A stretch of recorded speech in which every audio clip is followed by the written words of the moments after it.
ಈ ಒಂದು ಅರ್ಜಿಯನ್ನು ನೀವು ಯಾಕೆ ಹಾಕಬೇಕು ಅಂತ ಅನ್ನಿಸ್ತು? ನಾನೊಬ್ಬ ಸಂಘದ ಸ್ವಯಂ ಸೇವಕ ಆಗಿರೋದ್ರಿಂದ ಅದನ್ನ ಸಹಿಸೋದಕ್ಕಾಗೋದಿಲ್ಲ. ನಿಮಗೂ ರಾಷ್ಟ್ರೀಯ ಸ್ವಯಂ ಸೇವಕ ಸಂಘಕ್ಕೂ ಏನು ಸಂಬಂಧ? ಇಲ್ಲಿ ಕುತ್ಕೊಂಡು ಮಾತಾಡ್ತಾ ಇದ್ದೀನಿ, ಆ ಒಂದು ಚೌಕಟ್ಟಲ್ಲಿ ಕಾನೂನು ರೀತಿಯ ಹೋರಾಟ ಮಾಡ್ತಿದ್ದೀನಿ ಅಂದರೆ ಅದಕ್ಕೆ ಮೂಲ ಕಾರಣ ಕಲ್ತಿರೋವಂಥದ್ದು ರಾಷ್ಟ್ರೀಯ ಸ್ವಯಂ ಸೇವಕ ಸಂಘದಿಂದ. ಯಾವ ಆಧಾರದ ಮೇಲೆ ನೀವು ಕೋರ್ಟ್ಗೆ ಹೋದ್ರಿ ಅಂತ? ಈ ಥರ ಫಾಲ್ಸ್ ಅಲಿಗೇಷನ್ ಮಾಡಿದಾಗ, ಮಂತ್ರಿಗಳಾಗಿರ್ಬೇಕಾದ್ರೆ ಈ ಥರ ಅಲಿಗೇಷನ್ ಮಾಡಿದಾಗ ಸಮಾಜಕ್ಕಿನ್ನ ಯಾವ ಥರ ಭಾವನೆಗಳು ಹೋಗುತ್ತೆ ರಾಷ್ಟ್ರೀಯ ಸ್ವಯಂ ಸೇವಕ ಸಂಘದ ಬಗ್ಗೆ, ಈ ಒಂದು ದೂರನ್ನು ಕೋರ್ಟ್ ಯಾವ ರೀತಿ ಪರಿಗಣಿಸುತ್ತೆ ಅಂತ ನಿಮ್ಗೆ ಅನ್ನಿಸ್ತು? ಸಂವಿಧಾನ ನಮ್ಗೆ ಅದೇ ಹೇಳ್ಕೊಡುವಂಥದ್ದು, ಇಲ್ಲಿ ಯಾರೂ ಮೇಲಲ್ಲ ಅಥವಾ ಯಾರೂ ಕೀಳಲ್ಲ, ಎಲ್ಲರನ್ನೂ ಕೂಡ ಸಮಾನತೆಯಿಂದ ನೋಡುವಂಥದ್ದು. ಯಾವ ಸಚಿವರಾಗಿದ್ರು ಸರಿ, ನ್ಯಾಯದ ಮುಂದೆ ಎಲ್ಲರೂ ಕೂಡ ತಲೆ ಬಾಗಲೇಬೇಕು. ದಿನೇಶ್ ಗುಂಡೂರಾವ್ ಮತ್ತು ಮೊಹಮ್ಮದ್ ನಲ್ಪಾಡ್ ವಿರುದ್ಧ ಅವರ ಬಗ್ಗೆ ಇರುವಂಥ ನಿರ್ದಿಷ್ಟವಾದಂಥ ದೂರು ಏನು? ನಮಗೆ ಅಧಿಕಾರ ಇದೆ ಮಾತಾಡೋದಕ್ಕೆ ಬರೀದಕ್ಕೆ ಅಂತ ನಾವೇನು ಬರೀತಿದ್ದೀರಿ ಅದು ಸತ್ಯಕ್ಕೆ ದೂರವಾಗಿರಬಾರ್ದು. ತೇಜಸ್ ಅವರು ನೀವು ದೃಢವಾಗಿದ್ದೀರಾ ಒಂದು ಲಾಜಿಕಲ್ ಎಂಡಿಗೆ ತಗೊಂಡು ಹೋಗಲೇಬೇಕು ಅಂತ? ಇದನ್ನು ಯಾವುದೇ ರೀತಿಯಾಗಿ ಹಿಂದೆ ಸರಿಯುವಂಥ ಮಾತೇ ಇಲ್ಲ. ಸ್ನೇಹಿತರೆ ನಮಸ್ಕಾರ, ಹೊಸದಿಗಂತ ಡಿಜಿಟಲ್ ಚಾನಲ್ಗೆ ಸ್ವಾಗತ. ಕಳೆದ 6 ತಿಂಗಳಿಂದ ರಾಜ್ಯದಲ್ಲಿ ಒಂದೇ ಒಂದು ವಿಚಾರ ಭಾರೀ ಚರ್ಚೆ ಆಗ್ತಾ ಇದೆ. ರಾಷ್ಟ್ರೀಯ ಸ್ವಯಂ ಸೇವಕ ಸಂಘ ಯಾಕೆ ನೋಂದಣಿ ಆಗಿಲ್ಲ? ಈ ಪ್ರಶ್ನೆಯನ್ನು ಮೊದಲ ಬಾರಿಗೆ ಎತ್ತಿದವರು ಕರ್ನಾಟಕದಲ್ಲಿ ಪ್ರಿಯಾಂಕ್ ಖರ್ಗೆ ಅವರು, ಹಿಂದಿನ ಗ್ರಾಮೀಣಾಭಿವೃದ್ಧಿ ಸಚಿವರು ಮತ್ತು ಈಗಿನ ಗೃಹ ಸಚಿವರು. ಅವರು ಮೈಕ್ ಸಿಕ್ಕರೆ ಸಾಕು, RSS ಯಾಕೆ ನೋಂದಣಿ ಆಗಿಲ್ಲ, RSS ನಾನು ಕೇಳಿದ ಪ್ರಶ್ನೆಗಳಿಗೆ ಉತ್ತರ ಕೊಡಬೇಕು ಅಂತ ಹೇಳಿ ಮೋಹನ್ ಭಾಗವತರಿಂದ ನಾನು ಉತ್ತರ ನಿರೀಕ್ಷೆ ಮಾಡ್ತಾ ಇದ್ದೇನೆ, ಈ ಥರ ಮಾತುಗಳನ್ನು ಆಡ್ಕೊಂಡೇ ಬಂದಿದ್ದಾರೆ. ಈ ಮಾತಿನ ಭರದಲ್ಲಿ ಕಳೆದ ಕೆಲವು ತಿಂಗಳುಗಳಿಂದ ಅವರು ಅನೇಕ ಟ್ವೀಟ್ಗಳನ್ನು ಮಾಡಿದ್ದಾರೆ. ಅವರ ಈ ಮಾತುಗಳು ಮತ್ತು ಅವರು ಮಾಡಿದಂಥ ಟ್ವೀಟ್ಗಳು ರಾಷ್ಟ್ರೀಯ ಸ್ವಯಂ ಸೇವಕ ಸಂಘವನ್ನು ಅವಹೇಳನ ಮಾಡುವ ರೀತಿಯಲ್ಲಿದೆ ಅನ್ನುವಂಥ ಆಪಾದನೆಗಳು ಅವತ್ತಿನಿಂದಲೂ ಕೇಳಿಬರ್ತಾ ಇತ್ತು. ಆದರೆ ಈಗ ಈ ಬಗ್ಗೆ ಮಾನಹಾನಿ ಮೊಕದ್ದಮೆ ಒಂದು ನ್ಯಾಯಾಲಯದಲ್ಲಿ ದಾಖಲಾಗಿದೆ. ಈಗ ಪ್ರಿಯಾಂಕ್ ಖರ್ಗೆ ಅವರು ತಾವು ಆಡಿದ ಮಾತುಗಳಿಗೆ, ಮಾಡಿದ ಟ್ವೀಟ್ಗಳಿಗೆ ನ್ಯಾಯಾಲಯದಲ್ಲಿ ತಮ್ಮ ವಾದದ ಮೂಲಕ ಉತ್ತರ ಕೊಡಬೇಕಾದಂಥ ಪರಿಸ್ಥಿತಿ ಬಂದಿದೆ. ಇಂಥ ಪರಿಸ್ಥಿತಿಯನ್ನು ತಂದಂತಹ ಇಬ್ಬರು ವ್ಯಕ್ತಿಗಳು ಇವತ್ತು ನಮ್ಮ ಸ್ಟುಡಿಯೋದಲ್ಲಿದ್ದಾರೆ. ದೂರುದಾರ ತೇಜಸ್ ಗೌಡ ಮತ್ತು ವಕೀಲರಾದಂತಹ ಚಂದನ್ ರಾಜಪ್ಪ, ಈ ಇಬ್ಬರು ಇವತ್ತು ನಮ್ಮ ಸ್ಟುಡಿಯೋದಲ್ಲಿದ್ದಾರೆ. ಅವರಿಗೆ ನಾನು ಸ್ವಾಗತವನ್ನು ಬಯಸ್ತೀನಿ. ನಮಸ್ಕಾರ ಇಬ್ಬರಿಗೂ. ಮೊದಲಿಗೆ ತೇಜಸ್ ಗೌಡ ಅವರನ್ನು ಒಂದು ಪ್ರಶ್ನೆಯನ್ನು ಕೇಳಬೇಕು. ತೇಜಸ್ ಅವರೇ, ಈ ಒಂದು ಅರ್ಜಿಯನ್ನು ನೀವು ಯಾಕೆ ಹಾಕಬೇಕು ಅಂತ ಅನ್ನಿಸ್ತು? ನಿಮಗೂ ರಾಷ್ಟ್ರೀಯ ಸ್ವಯಂ ಸೇವಕ ಸಂಘಕ್ಕೂ ಏನು ಸಂಬಂಧ? ಮೊದಲನೇದಾಗಿ ನಾನೊಬ್ಬ ಬಾಲ್ಯದಿಂದ ಸ್ವಯಂ ಸೇವಕ. ನಾನು 6ನೇ ತರಗತಿ ಓದಬೇಕಾದ್ರೆ ಲಾಲ್ಬಾಗ್ ಸಿದ್ದಾಪುರ ಹತ್ರ ಗುಟ್ಟೆಪಾಳ್ಯ ಅಂತ ಒಂದು ಏರಿಯಾ ಇದೆ, ಜಯ ಮೃತ್ಯುಂಜಯ ಶಾಖೆಯಲ್ಲಿ ನಾನು ಒಬ್ಬ ಸ್ವಯಂ ಸೇವಕ ಆಗಿ ಬಾಲ್ಯದಿಂದ ನಾನು ಕಾರ್ಯಚಟುವಟಿಕೆ ಭಾಗಿಯಾಗ್ತಾ ಇದ್ದೀನಿ. ಸಂಘ ನನಗೆ ಹೇಳ್ಕೊಟ್ಟಿರೋವಂಥದ್ದು ಏನು ಅಂತಂತಂದರೆ, ಅನೇಕ ಸಮಾಜಮುಖಿ ಕಾರ್ಯಗಳು ನಿರಂತರವಾಗಿ ತೊಡಸ್ಕೋಬೇಕು. ಯಾವುದೇ ರೀತಿಯಾದಂಥ ಕುಂದುಕೊರತೆಗಳಿದ್ದರೆ ಸಾಮಾಜಿಕವಾಗಿ ಅದಕ್ಕೆ ನಾವು ಸ್ಪಂದಿಸಬೇಕು ಅಂಥೇಳಿ ಅನೇಕ ಕಾರ್ಯಕ್ರಮಗಳು ಆಗಿಂದ ಕೂಡ ಬ್ಲಡ್ ಡೊನೇಷನ್ ಕ್ಯಾಂಪ್ ಆಗಿರ್ಬೋದು, ಸ್ವಚ್ಛತಾ ಕಾರ್ಯಕ್ರಮ ಆಗಿರ್ಬೋದು, ನಿರಂತರವಾಗಿ ನಾವು ತೊಡಸ್ಕೊಂಡಿದ್ದೀರಿ. ಆ್ಯಂಡ್ ಇವತ್ತು ನಾವು ಇಲ್ಲಿ ಕುತ್ಕೊಂಡು ಮಾತಾಡ್ತಾ ಇದ್ದೀನಿ, ಆ ಒಂದು ಚೌಕಟ್ಟಲ್ಲಿ ಕಾನೂನು ರೀತಿಯ ಹೋರಾಟ ಮಾಡ್ತಿದ್ದೀನಿ ಅಂದರೆ ಅದಕ್ಕೆ ಮೂಲ ಕಾರಣ ಕಲ್ತಿರೋವಂಥದ್ದು ರಾಷ್ಟ್ರೀಯ ಸ್ವಯಂ ಸೇವಕ ಸಂಘದಿಂದ. ಇಂಥ ಪರಿಸ್ಥಿತಿಲಿ ಮಂತ್ರಿಮಂಡಲದಲ್ಲಿ ಪ್ರಭಾವ ವ್ಯಕ್ತಿಯಾಗಿರುವಂಥ ಮಾನ್ಯ ಪ್ರಿಯಾಂಕ್ ಖರ್ಗೆ ಅವರು ನಾನಾ ರೀತಿ ಟ್ವೀಟ್ಗಳು ಮಾಡಿರ್ತಾರೆ. ಅದನ್ನು ನಾನೊಬ್ಬ ಸಂಘದ ಸ್ವಯಂ ಸೇವಕ ಆಗಿರೋದ್ರಿಂದ ಅದನ್ನ ಸಹಿಸೋದಕ್ಕಾಗೋದಿಲ್ಲ. ಮತ್ತು ನಾನೊಬ್ಬ ಸ್ವಯಂ ಸೇವಕ ಅಂತ ಏರಿಯಾದಲ್ಲಿ ವಾಸವಾಗಿರುವಂಥ ಸಿದ್ದಾಪುರ ಗುಟ್ಟೆಪಾಳ್ಯ ಜನರಿಗೆ ತುಂಬ ಚಿರುಪರಿಚಿತ ಆಗಿರ್ತೀನಿ. ಅವ್ರು ನನಗೆ ಪ್ರತಿ ಬಾರಿ ಪ್ರಶ್ನೆ ಕೇಳ್ತಿರ್ತಾರೆ ಈ ಥರ ಹೇಳಿಕೆಗಳಿಗೆಲ್ಲ. ಹಾಗೆ ಏನು ಈ ಥರ ಇದಂತೆ, ನೀವು ಭಯದ ವಾತಾವರಣ ಉಂಟು ಮಾಡ್ತೀರಂತೆ, ಈ ಥರ ಎಲ್ಲ ಹೇಳಿದಾಗ ನಾನು ನಮ್ಮ ವಕೀಲರನ್ನ ಭೇಟಿ ಆಗ್ತೀನಿ. ಇದು ಕಾನೂನು ರೀತಿಯಲ್ಲಿ ನಾವು ಹೋರಾಟ ಮಾಡಬೇಕಾಗುತ್ತೆ. ಏನಕ್ಕೆ ನಾನು ಸ್ವಯಂ ಸೇವಕನಾಗಿ ನಂಗೆ ಸ್ವಯಂ ಸೇವಕ ರಾಷ್ಟ್ರೀಯ ಸ್ವಯಂ ಸೇವಕ ಬಗ್ಗೆ ತುಂಬ ಚೆನ್ನಾಗಿ ಅರ್ಥ ಆಗಿದೆ. ಆದರೆ ಗೊತ್ತಿಲ್ಲದೆ ಇರೋರು ಏನಕ್ಕೆ ಒಬ್ಬರು ಮಂತ್ರಿ ಮಾತಾಡ್ತಾರೆ ಅಂತಂದರೆ, ಒಬ್ಬರು ಮಂತ್ರಿ ಟ್ವೀಟ್ ಮಾಡ್ತಾರೆ ಅಂತಂದರೆ ಅದೇ ಸತ್ಯ ಇರ್ಬೋದೇನೋ ಅಂತ ಅನ್ಕೋತಾರೆ. ಹಾಗಾಗಿ ಅದು ಸುಳ್ಳು ಅಂತ ನಿರೂಪಿಸಬೇಕು, ಅದು ಕಾನೂನು ಚೌಕಟ್ಟಲ್ಲೇ ನಾವು ನಿರೂಪಿಸಬೇಕು ಅಂತ ಹೇಳಿ ನಾನು ವಕೀಲರ ತಂಡನ ಭೇಟಿ ಮಾಡ್ತೀನಿ. ಈಗ ನೀವು ಕೋರ್ಟ್ಗೆ ಹೋದ್ರಿ, ಯಾವ ಆಧಾರದ ಮೇಲೆ ನೀವು ಕೋರ್ಟ್ಗೆ ಹೋದ್ರಿ ಅಂತಂದರೆ, ಪ್ರಿಯಾಂಕ್ ಖರ್ಗೆ ಅವರು ಮಾಡಿದ ಟ್ವೀಟ್ಗಳಿರ್ಬೋದು, ಅವರು ಆಡಿದ ಮಾತುಗಳಿರ್ಬೋದು, ಯಾವ ರೀತಿಯಲ್ಲಿ ರಾಷ್ಟ್ರೀಯ ಸ್ವಯಂ ಸೇವಕ ಸಂಘಕ್ಕೆ ಅವಹೇಳನಕಾರಿಯಾಗಿತ್ತು ಅಂತ ಉದಾಹರಣೆಗಳನ್ನ ಕೊಡ್ಬೋದಾ? ಮೊದಲನೇದಾಗಿ ಕಳೆದ ವರ್ಷ ವಿಜಯದಶಮಿಯ ಪ್ರಯುಕ್ತ ನಮ್ಮ ರಾಷ್ಟ್ರೀಯ ಸ್ವಯಂ ಸೇವಕ ಸಂಘ 100 ವರ್ಷವನ್ನು ಪೂರೈಸಿರುತ್ತೆ. 100 ವರ್ಷದ ಪ್ರಯುಕ್ತ ದೇಶದ ನಾನಾ ಭಾಗ ಎಲ್ಲ ಕಡೆಯಲ್ಲೂ ಕೂಡ ಸಮಾಜಮುಖಿ ಕೆಲಸ ಮಾಡಿಕೊಂಡು ಸಮಾಜಕ್ಕೆ ನಾವೇನು ಅರ್ಪಣೆ ಮಾಡ್ತಿದ್ದೀರಿ, ಸಮಾಜಕ್ಕೊಂದು ಒಳ್ಳೆ ಸಂದೇಶ ಕೊಡುವ ನಿಟ್ಟಿನಲ್ಲಿ ನಾವೆಲ್ಲ ಕಡೆ ಸಂಭ್ರಮಾಚರಣೆ ಇಡ್ತೀರಿ. ಅದೇ ದಿನ ಮಾನ್ಯ ಮಂತ್ರಿಗಳಾದಂಥ ಪ್ರಿಯಾಂಕ್ ಖರ್ಗೆ ಅವರು ಸರ್ಕಾರಕ್ಕೊಂದು ಪತ್ರ ಬರೀತಾರೆ. ರಾಷ್ಟ್ರೀಯ ಸ್ವಯಂ ಸೇವಕ ಸಂಘ ಮುಗ್ಧ ಮನಸ್ಸಿನ ಮೇಲೆ ಭಯದ ವಾತಾವರಣ ಉಂಟು ಮಾಡುತ್ತಿದೆ. ಈ ಸಂಘ ಸಂಸ್ಥೆಗಳಿಗೆ ಅವಕಾಶ ಕೊಟ್ಟಿದ್ಯಾರು, ಸರ್ಕಾರಿ ಜಾಗ ಮತ್ತೆ ಮೈದಾನದಲ್ಲಿ ಇವರು ಶಾಖೆ ನಡೆಸೋದಕ್ಕೆ ಅಂತ ಪತ್ರ ಬರೀತಾರೆ ಮಾನ್ಯ ಸರ್ಕಾರಕ್ಕೆ, ಆಗಿನ ಮುಖ್ಯಮಂತ್ರಿ ಆಗಿದಂಥ ಮಾನ್ಯ ಸಿದ್ದರಾಮಯ್ಯ ಅವ್ರಿಗೆ. ಅಂದರೆ ಇಲ್ಲಿ ಸಾರ್ವಜನಿಕ ಸರ್ಕಾರಿ ಮೈದಾನಗಳನ್ನು ಬಳಸಿಕೊಂಡು ಶಾಖೆ ನಡೆಸುತ್ತೆ RSS.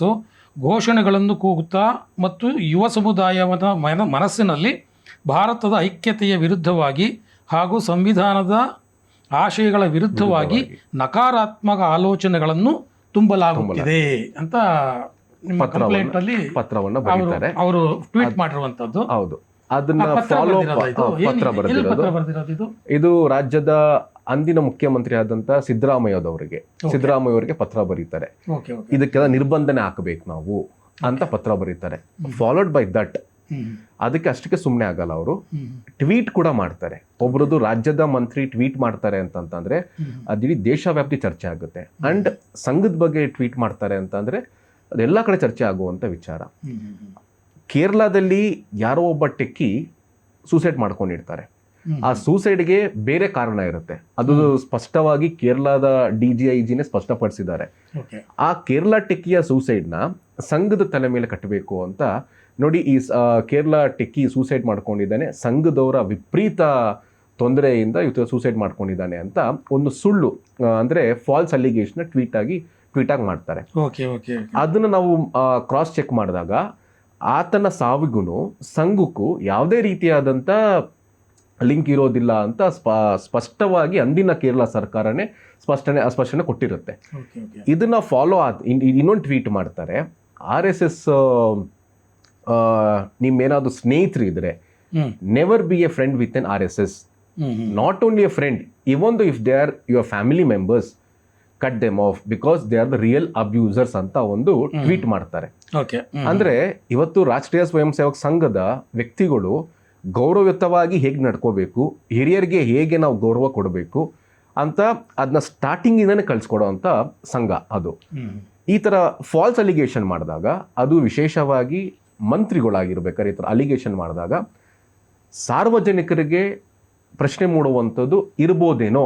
ಅದೇ ರೀತಿ ನನ್ನೂ ಕೂಡ ಪ್ರಶ್ನೆ ಮಾಡಿದ್ದಾರೆ.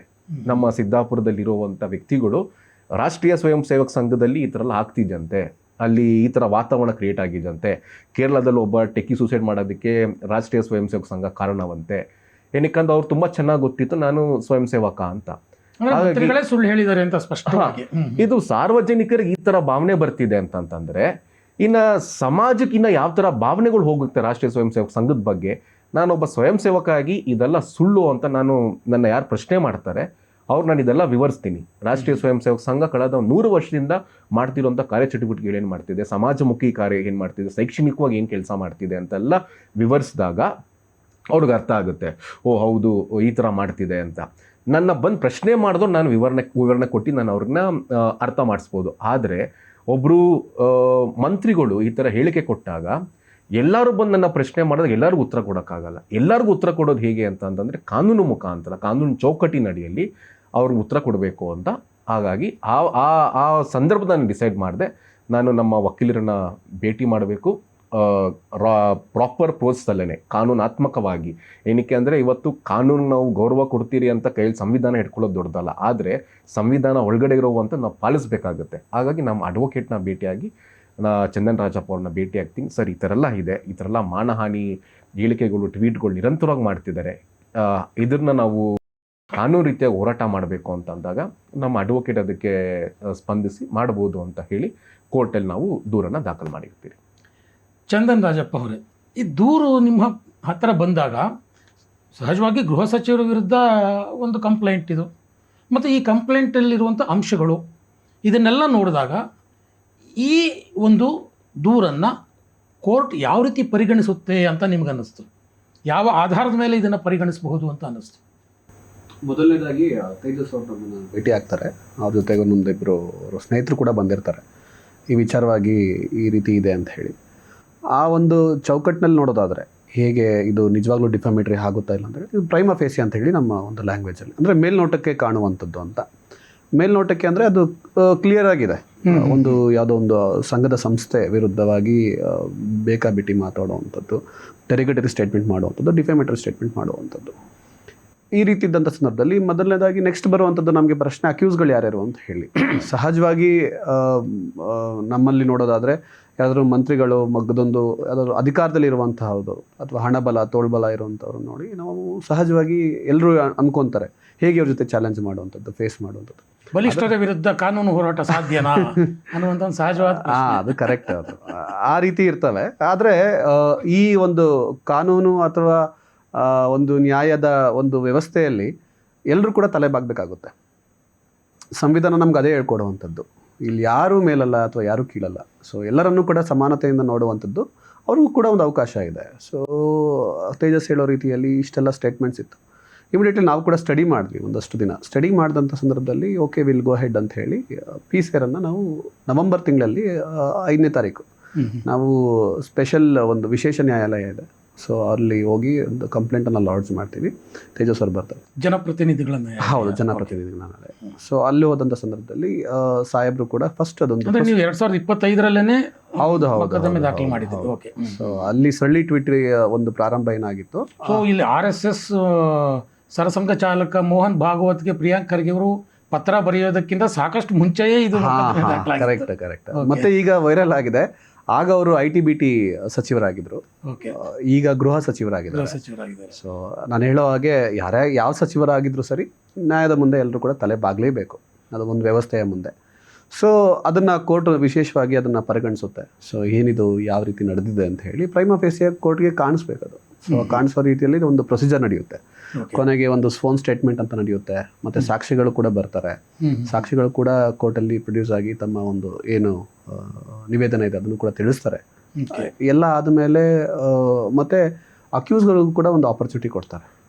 ಸೊ ಅವರು ಬಂದು ಇದನ್ನು ನಾನು ಕಾಗ್ನಿಸೆನ್ಸ್ ಆಗಿ ಮಾಡಬೇಕಾ ಮಾಡಬಾರ್ದ ಅನ್ನೋ ಒಂದು ದೃಷ್ಟಿಯಲ್ಲೂ ಕೂಡ ಅವರು ಬರ್ತಾರೆ. ಬಂದ ಸಂದರ್ಭದಲ್ಲಿ ಇಬ್ಬರದು ಕೂಡ ವಾದ ವಿವಾದವನ್ನು ನೋಡಿದ ಸಂದರ್ಭದಲ್ಲಿ ಅವರ ವಾದ ಏನಿತ್ತು, ಪ್ರಿಯಾಂಕ್ ಖರ್ಗೆ ಅವರ ಪರವಾದ ವಾದ ಏನಿತ್ತು ಈ ವಿಚಾರಕ್ಕೆ ಸಂಬಂಧಪಟ್ಟಾಗೆ? ಮೇಜರ್ ಆಗಿ ಸಂಘ ಸಂಸ್ಥೆ ಯಾವುದಿದೆ ಅದು ರಿಜಿಸ್ಟರ್ ಆಗಿರಬೇಕು ಅನ್ನೋದು ಅವರ ಒಂದು ವಾದ ಆಗಿತ್ತು. ಓಕೆ. ಸೊ ನಮ್ಮ ನ್ಯಾಯದ ವ್ಯವಸ್ಥೆಯಲ್ಲಿ ಅಥವಾ ಒಂದು ಇವಾಗೇನು ನಮ್ಮ BNS ಅಂತ ಬಂದಿದೆ, ಮುಂಚೆ IPSC ನಮ್ಮಲ್ಲಿತ್ತು, ಅದು ರಿಪ್ಲೇಸ್ ಆಗುತ್ತೆ ಈಗ BNS ಅಂತ ಬಂದು. ಅದರಲ್ಲಿ ಇಟ್ಸ್ ವೆರಿ ಕ್ಲಿಯರ್ ಎಕ್ಸ್ಪ್ಲನೇಷನ್ 2 ಒಂದಿದೆ. ಸೊ 356 ಆಫ್ BNS ಅಲ್ಲಿ ಯಾವುದಾದ್ರೂ ಒಂದು ಗ್ರೂಪ್ ಆಫ್ ಇಂಡಿವಿಜುವಲ್ಸ್ ಅಥವಾ ಒಂದು ಸಂಸ್ಥೆ ಅಥವಾ ಒಂದು ಸಮೂಹ, ಸೊ ಗುರುತಿಸ್ಕೊಂಡಿರೋ ಸಮೂಹದ ವಿರುದ್ಧ ಯಾವ್ದಾದ್ರು ಒಂದು ಸ್ಟೇಟ್ಮೆಂಟ್ ಆದರೆ ಅದು ರೈಟ್ಸ್ ಇದ್ದೇ ಇದೆ. So there is no like ಎಲ್ಲೂ ಕೂಡ. ಮತ್ತು BNS ಸ್ಟಾರ್ಟ್ ಆಗಬೇಕಾದ್ರೆ ಡೆಫಿನೇಷನ್ 2ನಲ್ಲಿ 26 ಕ್ಲಿಯರಾಗಿ ಹೇಳ್ತಾರೆ, either corporated or incorporated, doesn't matter, it has to be registered ಅಂತ ಹೇಳಿ. ಸೊ ಇಟ್ಸ್ ವೆರಿ ಕ್ಲಿಯರ್, ಅದು ವ್ಯಾಪ್ತಿ ಚೆನ್ನಾಗಿ ಕೊಟ್ಟಿದ್ದಾರೆ. ಸೊ ವ್ಯಾಪ್ತಿಯಲ್ಲಿ ಬರುತ್ತೆ. ಈ ಕಡೆ ಮೀಡಿಯಾದಲ್ಲಿ ಮಿನಿಸ್ಟ್ರುಗಳು ರಿಜಿಸ್ಟರು ಮತ್ತು ಎಲ್ಲ ಕಡೆ ಅದೇ ಚರ್ಚೆ ಆಗ್ತಿತ್ತು. ಅದೇ ರೀತಿ ಕೋರ್ಟಲ್ಲೂ ಕೂಡ ಇದು ವಾದ ವಿವಾದ ಆಯಿತು. ಅಲ್ಲಿ ನಮ್ಮಲ್ಲಿ ಒಂದಷ್ಟು ಕೇಸ್ ಲಾ ಇದೆ, ಸೈಟೇಷನ್ಸ್ ಇದೆ, ಅದನ್ನೆಲ್ಲ ಕೂಡ ಕೋರ್ಟ್ ಮುಂದೆ ನಾವು ಕೋರ್ಟ್ಗೂ ಕೂಡ ಅರ್ಥ ಮಾಡಿಸೋವಂಥ ಒಂದು ಪ್ರಯತ್ನ ಆಯಿತು. ಕೊನೆಗೆ ಕೋರ್ಟ್ ನೋಡಿದಂಥ ಸಂದರ್ಭದಲ್ಲಿ okay will take it as a cognisance ಅಂತ ಹೇಳಿ ನವಂಬರ್, ಡಿಸೆಂಬರ್, ಜನವರಿ, February, March, April, May, June, ಕಳೆದ ವಾರ 27ನೇ ತಾರೀಕು ಶನಿವಾರ 26ನೇ ತಾರೀಕು ಸೊ ಕೋರ್ಟ್ ಕಾಗ್ನಿಸೆನ್ಸ್ ತಗೊಳುತ್ತೆ. ತಗೊಂಡಂಥ ಸಂದರ್ಭದಲ್ಲಿ ಅವ್ರಿಗೆ ಇಶ್ಯೂ ಮಾಡುತ್ತೆ. ಸೊ ಕೋರ್ಟ್ ಮುಂದೆ ಬರಬೇಕು ನೀವು ಅಂತ ಹೇಳಿ. ಸೊ ಕೋರ್ಟ್ ಮುಂದೆ ಅದು ಬೇಲ್ ನೆಸೆಸಿಟಿ ಇದ್ರೆ ಕೋರ್ಟ್ ಹೇಳುತ್ತೆ ಬೇಲ್ ತಗೋಬೇಕು ಅಂತ ಹೇಳಿ. ಮತ್ತೊಂದು ಅವಕಾಶ ಕೊಡುತ್ತೆ, ನೀವು ಮಾತಾಡೋದು ನಿಜಾನ, ನೀವು ಒಪ್ಕೋತೀರಾ, ಪ್ಲೀಡ್ ಗಿಲ್ಟಿ ಮಾಡ್ಕೊಂಡು ಮುಂದಿನ ವಿಚಾರಣೆ ಹಂತದಲ್ಲಿ ಇದು ನಡೆಯುತ್ತೆ. ಹೌದು, ಇದು ಪ್ಲೀಡ್ ಗಿಲ್ಟಿ ಅಂತ ಹೇಳ್ತೀವಿ. ಅವ್ರೇನಾದರೂ ಲೈಕ್ ನಮ್ಮದು ನಿಜಾನ ಸ್ಟೇಟ್ಮೆಂಟ್ ಕೊಟ್ಟಿರೋದು ನಿಜಾನ, ಇದು ತಪ್ಪಾಗಿದೆ ಅಂತ ಹೇಳಿ ತಪ್ಪು ಒಪ್ಕೊಬೋದು. ಇಲ್ಲಾಂದರೆ ಫರ್ದರ್ ಕ್ರಿಮಿನಲ್ ಪ್ರೊಸೀಡಿಂಗ್ಸ್ ನಡೆಯುತ್ತೆ. ಹೋಗುತ್ತೆ. Okay okay okay. ಅಂದರೆ ಅವರ ಪ್ರಕಾರ ಒಂದು ಸಂಸ್ಥೆ ಅಥವಾ ಒಂದು ಗುಂಪು ಯಾವುದೋ ಒಂದು ರಿಜಿಸ್ಟರ್ ಆಗಲಿಲ್ಲ ಅಂದರೆ ಅದು ಮಾನಹಾನಿ ಮೊಕದ್ದಮೆಗೆ ಹಾಕಲಿಕ್ಕೆ ಬರಲಿಲ್ಲ ಅನ್ನುವಂಥ ವಾದನ ಅವ್ರದ್ದು. ಅದು ನೋಡಿ, ನಮಗೆ ಸಂವಿಧಾನ ಕ್ಲಿಯರಾಗಿ ಆರ್ಟಿಕಲ್ 19 ಕೊಟ್ಟಿದೆ, ನಮಗೆ ರೈಟ್ ಟು ಸ್ಪೀಚ್. ನಮಗೆ ನಾವು ಒಂದು ಆರ್ಟಿಕಲ್, ಅದು ನಾವು ಸದ್ದು ಬಳಕೆಗಾಗಿ ಬಳಸ್ಕೊಂಡ್ರೆ ತುಂಬ ಚೆನ್ನಾಗಿರುತ್ತೆ. ನನಗೆ ಬಾಯಿ ಇದೆ ಅಂತ ಹೇಳಿ ನಾನು ಇಷ್ಟ ಬಂದಾಗ ನಿಮ್ಮ ಬಗ್ಗೆ ಮಾತಾಡೋಂಥ, ಇನ್ನೊಬ್ಬರ ಬಗ್ಗೆ ಮಾತಾಡೋದು ತಪ್ಪಾಗುತ್ತೆ. ಇನ್ನೊಬ್ಬರಿಗೆ ನೋಯಿಸಿ ಮಾತಾಡುವಂಥದ್ದು ತುಂಬ ದೊಡ್ಡ ಅಪರಾಧ. ಅದು ಯಾವುದೇ ರೀತಿ ನೋಯಿಸೋದಾಗಿರ್ಬೋದು, ದೈಹಿಕವಾಗಿ ಆಗಿರ್ಬೋದು, ಮೌಖಿಕವಾಗಿ ಆಗಿರ್ಬೋದು, ಅಥವಾ ಇನ್ಯಾವುದೋ ಒಂದು ರೀತಿಯಲ್ಲಿ ಮಾನಸಿಕವಾಗಿ ಯಾವುದೇ ರೀತಿಯಲ್ಲಿ ಆಗಿರ್ಬೋದು. ಅದು ರೈಟ್ ಟು ಸ್ಪೀಚ್ ಅನ್ನೋವಂಥದ್ದು ಇನ್ನೊಂದು ದುರ್ಬಳಕೆಗೆ ಇರುವಂಥದ್ದಲ್ಲ, ಅದು ಇನ್ನೊಬ್ಬರು ನೋವು ಉಂಟು ಮಾಡುವಂಥದ್ದಲ್ಲ. ಆ ವ್ಯಾಪ್ತಿಯಲ್ಲಿ ನೋಡೋದಾದರೆ ಅದು ಎಲ್ರಿಗೂ ನೋವು ಉಂಟು ಮಾಡಿದೆ, ಅಂದರೆ ಸಂಘ ಸಂಸ್ಥೆಯ ಒಂದು ವ್ಯಾಪ್ತಿಯಲ್ಲಿ ಬರುವಂಥ ಎಲ್ಲರಿಗೂ ಕೂಡ, ಮತ್ತು ಅದರಿಂದ ಇನ್ಫ್ಲೂಯೆನ್ಸ್ ಆಗಿರೋ ವ್ಯಕ್ತಿಗಳು ಕೂಡ. ಆ ವಿಚಾರವಾಗಿ we have gone through. Tejas ಅವರು, ಇಲ್ಲಿ ಇನ್ನೂ ಇಬ್ಬರ ವಿರುದ್ಧ ದೂರು ನೀವು ಕೊಟ್ಟಿದ್ದೀರಿ. ಮಾಜಿ ಆರೋಗ್ಯ ಸಚಿವ ದಿನೇಶ್ ಗುಂಡೂರಾವ್ ಮತ್ತು ಶಾಸಕ ಹ್ಯಾರಿಸ್ ಅವರ ಪುತ್ರ ಮೊಹಮ್ಮದ್ ನಲ್ಪಾಡ್ ವಿರುದ್ಧ. ಅವರ ಬಗ್ಗೆ ಇರುವಂಥ ನಿರ್ದಿಷ್ಟವಾದಂಥ ದೂರು ಏನು? ಪ್ರಿಯಾಂಕ್ ಖರ್ಗೆ ಅವರ ಟ್ವೀಟ್ನ ಗಮನಿಸ್ತಾ ಇದ್ರಿ ಮಂತ್ರಿಗಳ್ದು. ಇದನ್ನು ಫಾಲೋ ಆಗಿ ಯಾರೋ ಒಬ್ಬರು ಪ್ರಿಯಾಂಕ್ ಖರ್ಗೆ ಅವ್ರಿಗೆ ಯಾವುದೋ ಒಂದು ಬೆದರಿಕೆ ಆಗ್ತಾರೆ ಅಂತ ಅವರೊಂದು ಹೇಳಿಕೆ ಕೊಡ್ತಾರೆ. ಆ ಒಂದು ವಿಚಾರವಾಗಿ ಕಾನೂನು ಚೌಕಟ್ಟಿದೆ, ಪೊಲೀಸ್ ಇಲಾಖೆ ಕಂಪ್ಲೇಂಟ್ ಕೊಟ್ಟು ಅವರು ಕ್ರಮ ತಗೋತಿದ್ರು. ಆದರೆ ಅದೇ ಒಂದು ಬೆದರಿಕೆ ವಿಚಾರವನ್ನು ಇಟ್ಕೊಂಡು ಅದು ನಮ್ಮ ರಾಷ್ಟ್ರೀಯ ಸ್ವಯಂ ಸೇವಕ ಸಂಘದ ತಲೆ ಕಟ್ಟಕ್ಕೆ ಅಂತ ಟ್ವೀಟ್ ಮಾಡ್ತಾರೆ ಯಾರು ಅಂದಿನ ಆರೋಗ್ಯ ಸಚಿವರಾದಂಥ ಮಾನ್ಯ ದಿನೇಶ್ ಗುಂಡೂರಾಯರು. ಏನು ಅಂತಂದರೆ RSSನ ಮನಸ್ಥಿತಿ ಎಂಥದ್ದು, ಇದು ತಾಲಿಬಾನಿನ ಮನಸ್ಥಿತಿ ಅಲ್ಲವೇ? ಗೌರಿ ಲಂಕೇಶು ಕಲಬುರ್ಗಿಯನ್ನ ಹತ್ಯೆಯಲ್ಲಿ ಭಾಗಿಯಾಗಿರೋದಲ್ವೇ? ಮಹಾತ್ಮ ಗಾಂಧೀಜಿ ಅಂತ ವ್ಯಕ್ತಿಗಳಿಗೆ ಇವರು ಥ್ರೆಟ್ ಮಾಡಿರುವಂಥ ಸಂಘ ಸಂಸ್ಥೆ.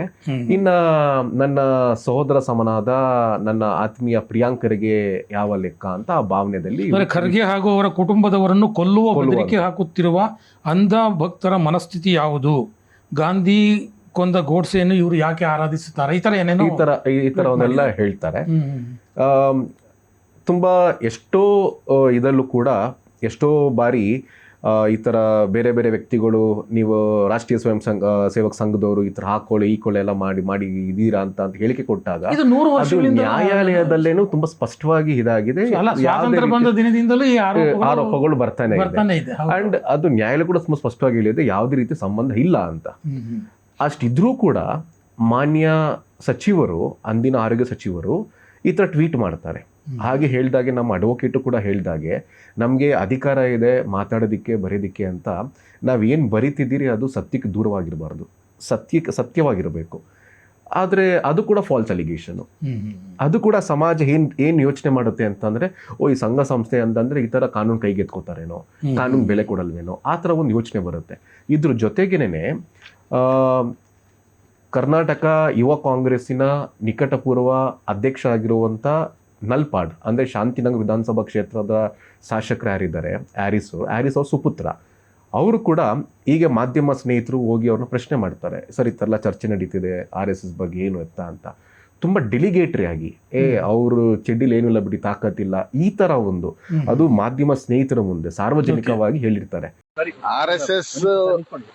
RSS ಇನ್ನೂ ತಾಕತ್ತಿಲ್ಲ ಅವರ ಚಡ್ಡಿಯಲ್ಲಿ. ಇದು ಕೂಡ ನಿಮ್ಗೆ ಅದೇನಾಗುತ್ತೆ ಅಂತಂದ್ರೆ, ಒಂದು ಕಾನೂನು ಚೌಕಟ್ಟಿನಲ್ಲಿ ವಿಶೇಷವಾಗಿ ಈ ಥರ ಹೇಳಿಕೆಗಳು ಕೊಡುವಂಥದ್ದು ನೋಡಿರುವಂಥ ನಮಗೆಲ್ಲ ಅದು ಯಾವ ಥರ ಫೀಲ್ ಆಗುತ್ತೆ ಅಂತಂದರೆ, ಇದು ತುಂಬ ಕಾನೂನು ಮೀರಿ ಇವರೆಲ್ಲ ಮಾತಾಡ್ತಿದ್ದಾರೆ, ಇವ್ರಿಗೊಂದು ಮಾತಾಡೋ ಒಂದು ಹಕ್ಕಿದೆ ಅಂತ ಅಂದ್ಬಿಟ್ಟು ಈಗ ಬಾಯಿ ಬಂದಂಗೆ ಮಾತಾಡ್ತಿದ್ದಾರೆ, ಇದನ್ನು ತಪ್ಪಿದೆ ಅಂತ ಆ ಒಂದು ಕ್ಲಿಪ್ಪಿಂಗ್ಸ್ ಮತ್ತು ಅವರು ಟ್ವೀಟ್ ಮಾಡಿರೋಂಥ ದಿನೇಶ್ ಗುಂಡೂರಾವ್ ಟ್ವೀಟ್ ಮಾಡಿರೋವಂಥದ್ದು ಕೂಡ ನಾನು ನಮ್ಮ ಅಡ್ವೊಕೇಟ್ಗೆ ತೋರಿಸ್ತೀನಿ. ಸರ್ ಈ ಥರ ಹೇಳಿಕೆಗಳು ಕೊಟ್ಟಿದ್ದಾರೆ ಆ್ಯಂಡ್ ಇದು ಉದ್ದೇಶಪೂರ್ವಕವಾಗಿ ನಮ್ಮನ್ನು ನೋವು ಉಂಟು ಮಾಡಬೇಕು ಮತ್ತು ನಮ್ಮನ್ನ ಟಾರ್ಗೆಟ್ ಮಾಡೇ ಇವ್ರು ಇಂಥ ಹೇಳಿಕೆಗಳು ಕೊಡ್ತಿದ್ದಾರೆ.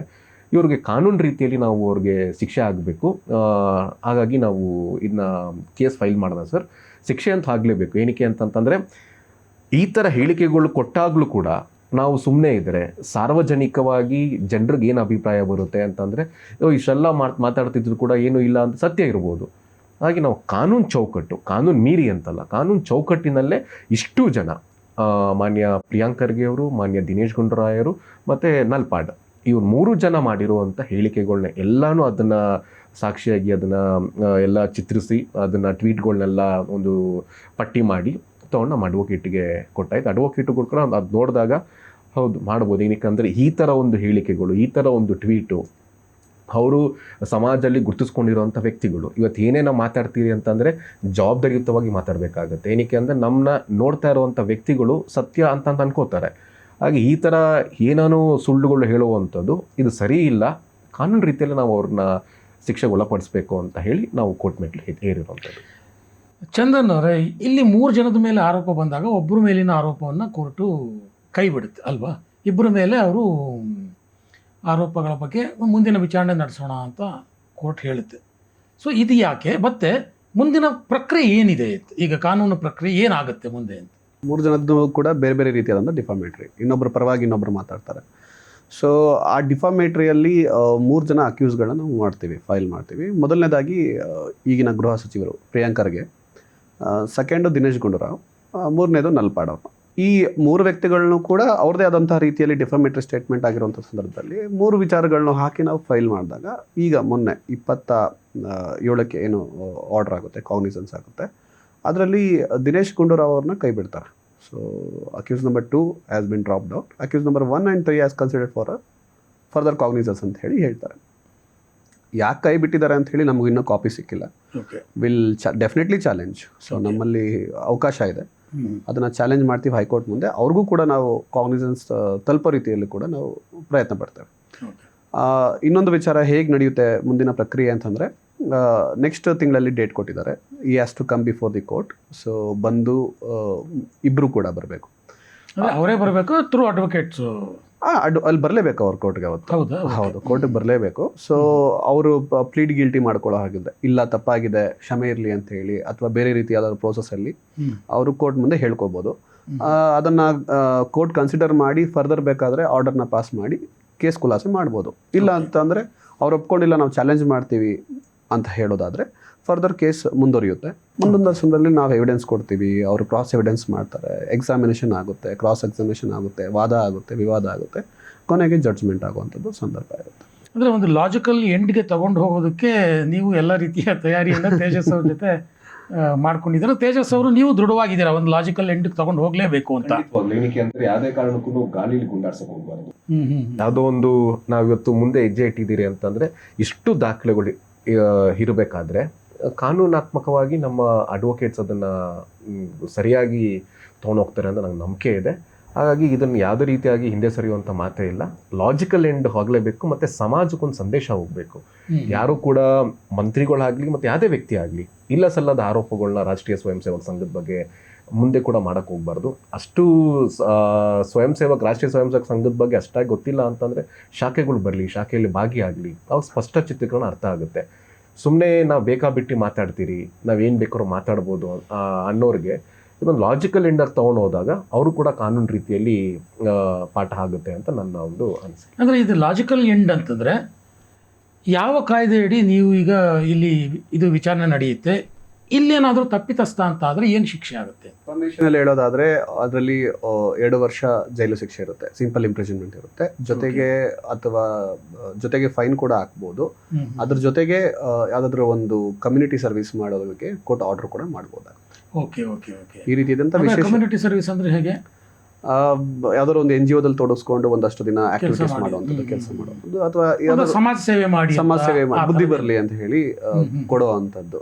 ಸೊ ಇದು ಯಾರಾದರೂ ಆಗಿರ್ಬೋದು, ನಮ್ಮ ಒಂದು ಕಾನೂನು ಚೌಕಟ್ಟಿನಲ್ಲಿ ಸಕ್ರಿಯ ಒಂದು ನಾರ್ಮಲ್ ಆಗಿ ನಡೆಯುವಂಥ ಒಂದು ಪ್ರೊಸೀಜರ್ ಅಷ್ಟೇ ಇದು. ಆ ರೀತಿಯಲ್ಲಿ ಅವ್ರು ಭಾಗಿಯಾಗಲೇಬೇಕು. Has to come to the court.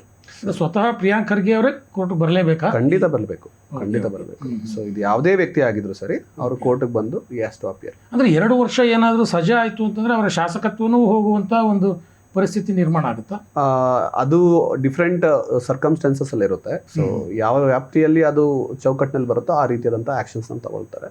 So ಈವರ ವಿಚಾರಕ್ಕೆ ಸಂಬಂಧಪಟ್ಟಂತೆ ಅವ್ರಿಗೂ ಕೂಡ ಕಾಲಾವಕಾಶ ಇರುತ್ತೆ. ಈ ಕೋರ್ಟಲ್ಲಿ ಅಂದರೆ ಮತ್ತೊಂದು ಕೋರ್ಟಲ್ಲಿ ಅಪೀಲ್ ಹೋಗುವಂಥದ್ದು, ಕ್ಷಮೆ ಕೇಳಿದ್ರೆ ಮುಗೀತು. ಸೊ ಖುಲಾಸೆ ಆಗುತ್ತೆ. But still it depends on the accused. Okay.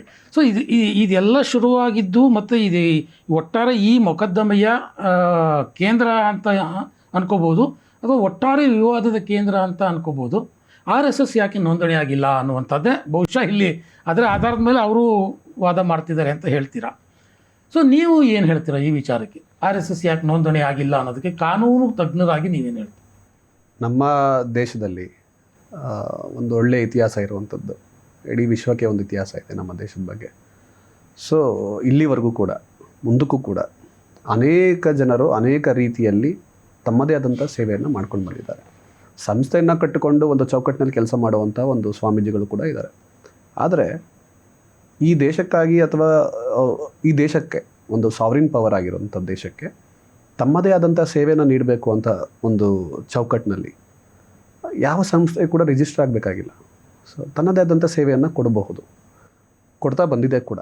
ಕೇವಲ RSS ಅಲ್ಲ, ನೀವು ಈಗಲೂ ಕೂಡ ಲಿಸ್ಟ್ ತೆಗೆಯೋದಾದರೆ ಸುಮಾರು ಕಣ್ಮುಂದೆ ನಿಮಗೆ ಎಷ್ಟೊಂದು ಮಹಿಳಾ ಸಂಘಟನೆಗಳು ಕಾಣಿಸ್ತವೆ, ಯುವಕರ ಸಂಘಟನೆ ಕಾಣಿಸ್ತವೆ, ತಮ್ಮದೇ ಆದಂಥ ಸೇವೆಗಳು. ಗಣೇಶ ಹಬ್ಬ ಮಾಡ್ತಾರೆ ಅಥವಾ ಬೇರೆ ಬೇರೆ ರೀತಿಯಾದಂಥ ಚಟುವಟಿಕೆಗಳನ್ನ ಹಳ್ಳಿಗಳಲ್ಲಿ ಗ್ರಾಮಗಳಲ್ಲಿ ಮಾಡ್ಕೊಂಡು ಬಂದಿದ್ದಾರೆ. ಇದು ಯಾವುದೂ ಕೂಡ ರಿಜಿಸ್ಟರ್ ಆಗಿಲ್ಲ. RSS ಒಂದು ಅದನ್ನು ಪೊಲಿಟಿಕಲ್ ಆಗಿ ಡ್ರೆಸ್ ಮಾಡುವಂಥ ರೀತಿಯಲ್ಲಿ ಒಂದಷ್ಟು ವ್ಯಕ್ತಿಗಳು ಮಾಡುವಂತಹ ಒಂದು ರೀತಿಯಲ್ಲಿ ನಾವು ನೋಡೋ ಹಾಗೆ ಅದೊಂದು ಪ್ರಯತ್ನ ಅಷ್ಟೇ. ಸಂಘ ಸಂಸ್ಥೆಗಳು ರಿಜಿಸ್ಟರ್ ಆಗಲೇಬೇಕು ಅಂತ ಎಲ್ಲೂ ಕೂಡ ಇಲ್ಲ. ಕಾನೂನಲ್ಲೂ ಕೂಡ ಕ್ಲಿಯರಾಗಿ ಹೇಳುತ್ತೆ. ಒಂದು BNS ಅಂತ ನಮ್ಮ ಮೇಲೆ ಏನು ಹೇಳ್ತೀವಿ, ಮುಂಚೆ IPC ಇತ್ತು, ಅದರಲ್ಲಿ ಡೆಫಿನೇಷನ್ ಒಂದು ಕ್ಲಿಯರ್ ಆಗಿದೆ. ಅದರಲ್ಲಿ sub clause 26 definition it's very clear, either corporated or incorporated. So registered ಅಥವಾ ಇನ್ರಿಜಿಸ್ಟರ್ಡ್ ಅಂತ ಅರ್ಥ, ಅನ್ರಿಜಿಸ್ಟರ್ಡ್ ಅಂತ ಅರ್ಥ. ಸೊ ರಿಜಿಸ್ಟರ್ ಆಗಬೇಕು ಅಂತೇನಿಲ್ಲ, ಸೇವೆ ಮಾಡಲಿಕ್ಕೆ ಈ ದೇಶದಲ್ಲಿ ಸೇವೆ ಮಾಡಲಿಕ್ಕೆ. ಇಲ್ಲಿ ಇನ್ನೊಂದು ವಾದ ಏನಾಗ್ತಿದೆ ಅಂತಂದರೆ, ಕೇಳಿ ಬರ್ತಾ ಇರೋದು ಬೇರೆ ಬೇರೆ ವಲಯಗಳಿಂದ ಚರ್ಚೆಗಳು ಈಗ ಕೇಳಿ ಬರ್ತಾ ಇರೋದು, ಪ್ರಿಯಾಂಕ್ ಖರ್ಗೆ ಅವರು ಇದು ಗೊತ್ತಿದೆ, ಅವರೇನು ದಡ್ರಲ್ಲ, ಆದರೂ ಅವರು ಈ ರೀತಿ ಮಾತಾಡ್ತಿರೋದು ಪದೇ ಪದೇ ಅಂತಂದರೆ ಏನಾದರೂ ಮಾಡಿ RSSನ ಯಾವುದಾದ್ರೂ ಒಂದು ಕಾನೂನಿನ ಕುಣಿಕೆ ಒಳಗೆ ತಂದು ಅದನ್ನು ಮಣಿಸಬೇಕು ಯಾವುದಾದ್ರೂ ರೂಪದಲ್ಲಿ ಅಂತ ಅವ್ರ ಮನಸ್ಸಲ್ಲಿ ಇರೋದ್ರಿಂದ ಹೀಗೆಲ್ಲ ಮಾಡ್ತಾ ಇದ್ದಾರೆ ಅನ್ನುವಂಥ ವಾದ ಇದೆ. ಆ ರೀತಿ ಮಾಡೋದೇ ಆತಂದರೆ ಅವ್ರು ಯಾವ ಥರ ಯೋಚನೆ ಮಾಡಿರಬಹುದು ಅಂತ ನಿಮಗೆ? ಅಲ್ಲ, ನಮ್ಮಲ್ಲಿ ಬ್ಯಾನ್ ಮಾಡ್ಬೋದು, ಇಲ್ಲ ರಿಸ್ಟ್ರಿಕ್ಷನ್ ಅಂತ ಹಾಕ್ಬೋದು, ಅಥವಾ ಇನ್ನೇನೋ ಪಬ್ಲಿಕ್ ಪ್ಲೇಸ್ಗಳನ್ನ ಯೂಸ್ ಮಾಡೋಂಗಿಲ್ಲ ಅಂತ ಹಾಕ್ಬೋದು. ಈ ಥರ ಒಟ್ಟಾರೆ ಒಂದು ತೊಂದರೆ ಕೊಡಬೇಕು ಅನ್ನುವಂಥ ದೃಷ್ಟಿಯಿಂದ ಏನು ಬೇಕಾದರೂ ಮಾಡ್ಬೋದು ಅನ್ನುವಂಥ ಒಂದು ವಾದ ಇದೆ. ಕಾನೂನಿನ ದೃಷ್ಟಿಯಲ್ಲಿ ಏನು ಮಾಡ್ಬೋದು? ಅವರು ಒಂದು ಭಾರತದ ಸಂವಿಧಾನದ ಒಂದು ರೆಪ್ರೆಸೆಂಟೇಟಿವ್, ಅವರು ಕೂಡ ಜನರ ಒಂದು ರೆಪ್ರೆಸೆಂಟೇಟಿವ್ ಆಗಿ ಅವರು ಕೂಡ ಸಂವಿಧಾನದಲ್ಲಿ ಬದಲಾವಣೆ ಮಾಡುವಂಥ ಒಂದು ಶಕ್ತಿಯಲ್ಲಿ ಇವತ್ತು ನಿಂತಿದ್ದಾರೆ ಅವರು. ಸೊ ಅವರು ನಿಜವಾಗ್ಲೂ ಈ ರೀತಿ ಏನಾದರೂ ಮಾಡ್ಬೋದು ಅಂತಂದರೆ ಅನೇಕ ದಾರಿಗಳಿದೆ. ಒಂದು ಹೊಸದಾಗಿ ಬಿಲ್ ಪಾಸ್ ಮಾಡುವಂಥದ್ದು, ಮತ್ತೊಂದು ತುಂಬ ಅವಕಾಶಗಳಿದ್ದಾವೆ. ಆದರೆ ಇದೆಲ್ಲವನ್ನು ಹೊರತುಪಡಿಸಿ ಎಲ್ಲೋ ಮೀಡಿಯಾದಲ್ಲಿ ಬಂದು ಅಥವಾ ಎಲ್ಲೋ ಒಂದು ಕಡೆ ನಿಂತ್ಕೊಂಡು ಟ್ವಿಟರಲ್ಲೋ ಮತ್ತೊಂದು ಕಡೆ ಒಂದು ವ್ಯಕ್ತಿ ಅಥವಾ ಸಂಸ್ಥೆ ಯಾರಾದರೂ ಆಗಿರ್ಬೋದು ಅವರ ವಿರುದ್ಧವಾಗಿ ಬೇಕಾಬಿಟ್ಟಿ ಮಾತಾಡುವಂಥದ್ದು, ಡಿಫಾಮೇಟರಿ ಮಾಡುವಂಥದ್ದು, ಡೆರಿಗೇಟರಿ ಮಾಡುವಂಥದ್ದು ಅವ್ರಿಗೆ ಶೋಭೆ ತರೋದಿಲ್ಲ ಅಂತ ನನ್ನ ಭಾವನೆ. ಯಾಕೆ ಅಂತಂದರೆ ಗೃಹ ಸಚಿವರಿದ್ದಾರೆ. ಈಗಲೂ ಕೂಡ ನಾವು ಫೈಲ್ ಮಾಡಿದ್ರೆ IT ಸಚಿವರಿದ್ದರು, ಈ ಗೃಹ ಸಚಿವರಾಗಿದ್ದಾರೆ. ಅಂದರೆ ಪ್ರತಿ ಸಲ ಮನುಷ್ಯನಿಗೆ ಒಂದಷ್ಟು ಯೋಗಗಳು ಅಥವಾ ಜ್ಞಾನೋದಯ ಅಥವಾ ಜ್ಞಾನ ಬರುವಂಥ ಸಂದರ್ಭದಲ್ಲಿ, ಅಧಿಕಾರ ಬರುವಂಥ ಸಂದರ್ಭದಲ್ಲಿ ಅದಕ್ಕೊಂದು ತೂಕ ಇರುತ್ತೆ. ಸೊ ಒಂದು ಸಲ ಗಮನಿಸಬೇಕು. ನಾನು ನಿಜವಾಗಲೂ ಇದನ್ನು ಈ ರೀತಿ ಕಟ್ಟಾಕಬೇಕು ಅಂತಂದರೆ ಅದು ಕಟ್ಟಾಕುವಂಥ ರೀತಿಗಳ ಅನೇಕ ನಮ್ಮಲ್ಲಿ ಸಂವಿಧಾನದಲ್ಲಿ ಅವಕಾಶ ಇದೆ. ಆದರೆ ಈ ರೀತಿ ಡೆಫಾಮೇಟರಿ ಸ್ಟೇಟ್ಮೆಂಟ್ ಕೊಡುವಂಥದ್ರಿಂದ ಏನೂ ಆಗೋದಿಲ್ಲ. ಈಗ ಸರಸಂಘ ಚಾಲಕರು ಮೋಹನ್ ಭಾಗವತರಿಗೆ ಅವರು ಪತ್ರ ಬರೆದಿದ್ದಾರೆ. ಪತ್ರಕ್ಕೆ ಇನ್ನೂ ಉತ್ತರ ಬಂದಿದೆಯೋ ಇಲ್ಲೋ ಗೊತ್ತಿಲ್ಲ, ಬಹುಶಃ ಬಂದಿರಲಿಕ್ಕಿಲ್ಲ. ಸೊ ಉತ್ತರ ಬರದೇ ಇದ್ದರೆ ಅವ್ರು ಏನು ಕಾನೂನು ಕ್ರಮಕ್ಕೆ ಏನಾದರೂ ಮುಂದೆ ಆಗೋ ಸಾಧ್ಯತೆ ಇದೆಯಾ ಏನು? ಅಥವಾ ಸಂಘದ ಕಡೆಯಿಂದ ಪತ್ರ ಬರಬಹುದಾ? ಅದನ್ನು ನಾನು ತೇಜಸ್ ಅವ್ರನ್ನ ಕೇಳ್ತೀನಿ. ಮೋಹನ್ ಭಾಗವತರಿಂದ ಪತ್ರ ಏನಾದರೂ ಬರೋ ಸಾಧ್ಯತೆಗಳು ಇರ್ತಾವ ಅಥವಾ ಹಿಂದೆ ಯಾವುದಾದ್ರು ಈ ರೀತಿ ಘಟನೆ ಆಗಿತ್ತಾ ಅಂತ? ರಿಪ್ಲೈ ಬರಲೇಬೇಕು ಅಂತ ಯಾವುದೇ ರೀತಿಯಾದಂಥ ರೆಸ್ಟ್ರಿಕ್ಷನ್ಸು ಮತ್ತು ಕೊಡಲೇಬೇಕು ಅಂತ ಏನೂ ಇಲ್ಲ. ಇಷ್ಟ ಇದ್ದರೆ ಕೊಡ್ಬೋದು, ಇಲ್ಲ ಅಂತಂದರೆ ಮೌನಕ್ಕೆ ಜಾರಿ ಆಗ್ಬೋದು. ಮೌನಕ್ಕಿರೋವಂಥ ಶಕ್ತಿ ತುಂಬ ಇದೆ. ಹಾಗಾಗಿ ರಿಪ್ಲೈ ಬಂದೇ ಬರುತ್ತೆ ಅಂತ ಅವ್ರು ಅಂದ್ಕೊಂಡಿದ್ದಾರೆ. ನಾವು ಅಂದ್ಕೊಂಡಿರೋವಂಥದ್ದು, ನಾವೀಗ ಅವ್ರ ಮೇಲೆ ಪ್ರಕರಣ ದಾಖಲು ಮಾಡಿದ್ದೀರಿ, ಕೋರ್ಟಲ್ಲಿ ಹೋರಾಟ ಮಾಡ್ತಿದ್ದೀರಿ, ಕಾನೂನು ರೀತಿಯಲ್ಲೇ ಕಾನೂನು ಚೌಕಟ್ಟಲ್ಲೇ ಅವ್ರಿಗೆ ಉತ್ತರ ಸಿಗುತ್ತೆ ಅಂತ ನನ್ನ ಅನಿಸಿಕೆ. ಅಂದರೆ ಕಾನೂನು ಹೋರಾಟಕ್ಕಂತೂ ಒಂದು ಲಾಜಿಕಲ್ ಎಂಡ್ ಸಿಕ್ಕೇ ಸಿಗುತ್ತೆ. ಇನ್ನು ಸಾಮಾಜಿಕವಾದಂಥ ಈ ರೀತಿಯ ನಿಮ್ಮ ಅರಿವು ಮೂಡಿಸುವ ಕಾರ್ಯಕ್ರಮಗಳಿಗೆ ಅದು ಕೊನೆ ಇಲ್ಲ, ಅದು ನಿರಂತರವಾಗಿ ನಡೀತಾ ಇರುವಂಥ ಕೆಲಸಗಳು. ಒಟ್ಟಾರೆಯಾಗಿ ನೀವು ಇಲ್ಲಿಯವರೆಗೆ ಬಂದು ನಿಮ್ಮ ಈ ಮೊಕದ್ದಮೆಯ ಈ ಕೇಸಿನ ವಿಚಾರವನ್ನು ಸಂಪೂರ್ಣವಾಗಿ ನಮ್ಮ ವೀಕ್ಷಕರಿಗೆ ತಿಳಿಸಿಕೊಟ್ಟಿದ್ದಕ್ಕೆ ಇಬ್ಬರಿಗೂ ಧನ್ಯವಾದಗಳು. ನಮಸ್ತೆ.